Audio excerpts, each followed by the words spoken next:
Air ইন্ডিয়ার বিরুদ্ধে ফের বিস্ফোরক অভিযোগ করা হচ্ছে। সুপ্রিম কোর্টে দ্বারস্থ এবার সেফটি ম্যাটার্স নামে একটি সংস্থা। ঠিক কি অভিযোগ করা হচ্ছে আমরা বিষয় নিয়ে আরো জানবো, কথা বলবো।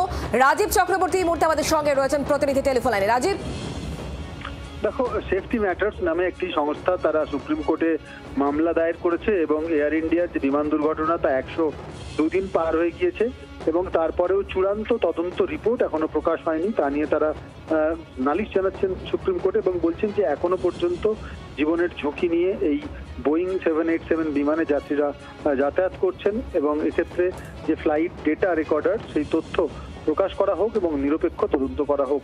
নিরপেক্ষ তদন্তের ক্ষেত্রে যেটা বলা হচ্ছে, যারা মামলাকারী তারা বলছেন যে AAIB যারা তদন্ত করছে তাদের 5 জনের টিম রয়েছে।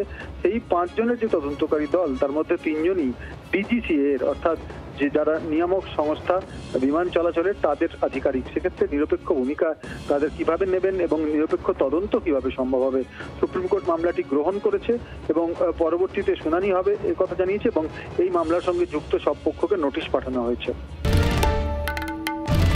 বাংলার আওয়াজ, বাঙালির আবেগ, জি 24 ঘন্টা।